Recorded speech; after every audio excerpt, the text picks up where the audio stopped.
आप सभी को पता है कि देश में एक मुद्दा चल रहा है सोनम वांगचुक का। अभी अभी हाल ही में सोनम वांगचुक को दिल्ली पुलिस के द्वारा हिरासत में ले लिया गया। तो कुछ लोग हैं जो सोनम वांगचुक की गिरफ्तारी से खुश हैं और कुछ लोग हैं जो सोनम वांगचुक की गिरफ्तारी से निराश हैं। सबसे बड़ी बात यह है, सबसे बड़ा दुर्भाग्य यह है कि बहुत सारे लोगों को सोनम वांगचुक के बारे में कुछ नहीं पता है। ना उनके पास कोई तर्क है, ना कोई अध्ययन है, ना सोनम वांगचुक के बारे में जानते हैं। केवल कुछ धार्मिक और राजनीतिक कारकों की वजह से कुछ लोग सपोर्ट कर रहे हैं और कुछ लोग विरोध कर रहे हैं। देखिए, एक दुर्भाग्य देश का यह भी है कि अगर बात जब जाति और धर्म की आती है तो लाखों करोड़ों लोग सड़कों पर निकल आते हैं, लेकिन बात जब ऐसे व्यक्ति की है जिसने राष्ट्र हित में अपना पूरा जीवन दे दिया हो, जिसने नए नए इनोवेशन के लिए, पर्यावरण संरक्षण के लिए, शिक्षा सुधार के लिए अपना पूरा जीवन दे दिया है। वो कहते हैं कि जब तक जो आग होती है वह आपके घर तक नहीं आती है, तब तक समाज का एक बड़ा हिस्सा सोया रहता है। और यही सामूहिक उदासीनता क्या करती है, बड़े आंदोलनों को दबा देती है। एक बात, हम जिस देश में रहते हैं वह लोकतांत्रिक शासन प्रणाली वाला देश है। यहां पर सभी को शांतिपूर्ण आंदोलन करने का अधिकार है और एक अच्छे लोकतंत्र में शांतिपूर्ण अनशन, शांतिपूर्ण आंदोलन, सरकार तक जो विचार होते हैं, जनता के प्रतिनिधि या छात्रों के प्रतिनिधि अनशन के माध्यम से, शांतिपूर्ण आंदोलनों के माध्यम से सरकार तक आवाज पहुंचाते हैं। तो अनशन कोई गलत नहीं है, अनशन बहुत पहले से चला आ रहा है। लेकिन देखिए, इस तरीके से सरकार के द्वारा जो अरेस्टिंग की गई है वह गलत है, क्योंकि आप देखेंगे कि कम से कम 20 दिन से वहां पर बैठे हुए थे। तो सरकार की एक नैतिक और लोकतांत्रिक जिम्मेदारी यह बनती है कि वो वहां पर जाएं और उनसे जाकर के बातचीत करें।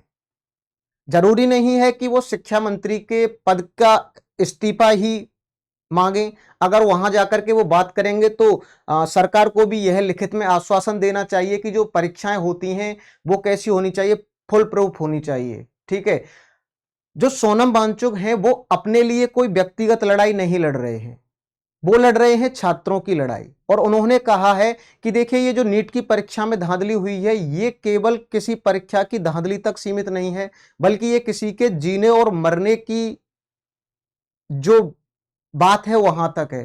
क्योंकि जो डॉक्टर है, अगर वह परीक्षा में धांधली के बाद उसका नंबर आता है और डॉक्टर बनता है, तो वह जो उपचार करेगा वह कैसे कर पाएगा। और आप सभी को पता है, इस देश में हर प्रदेश में जो छोटे एग्जाम भी होते हैं, बड़े एग्जाम होते हैं, उनमें भी खूब सारी धांधलियां चलती हैं। ऐसा कोई एग्जाम नहीं है जो निष्पक्ष और पूरी तरीके से पारदर्शी होता है।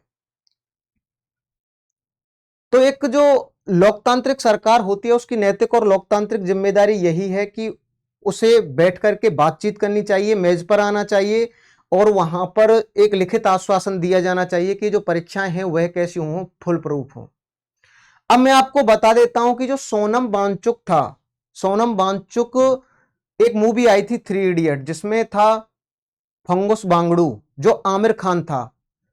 तो आमिर खान ने जो किरदार निभाया है वह सोनम वांगचुक के जीवन से, वास्तविक जीवन से काफी मिलता जुलता हुआ है। सोनम वांगचुक ने एक मैकेनिकल इंजीनियर है, वो एक पर्यावरण संरक्षण है, शिक्षा में सुधारक है वो। ठीक है, उन्होंने क्या किया, देखिए, उन्होंने जो प्राचीन शिक्षा पद्धति थी, जो पारंपरिक शिक्षा पद्धति थी, उसके स्थान पर 1988 में school development and cultural movement of Ladakh चलाया था।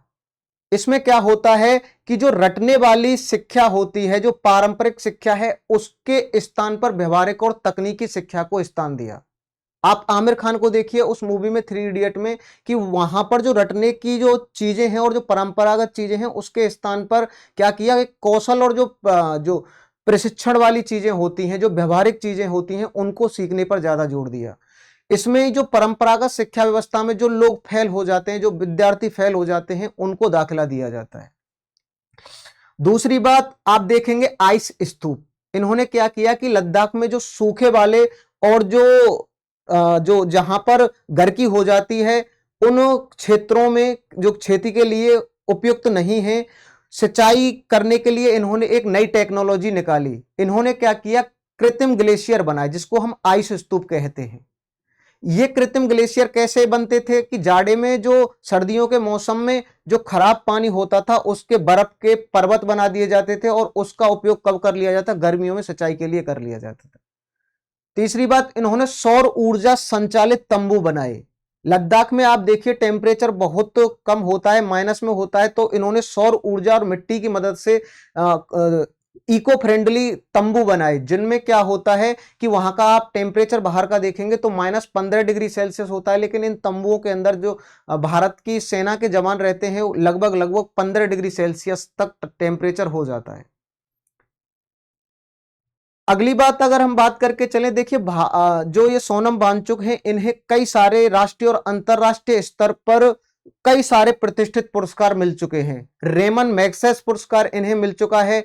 इनको आपका एक अंतरराष्ट्रीय पुरस्कार और मिला था जो लगभग अब तक दुनिया में केवल 140 लोगों को मिला है।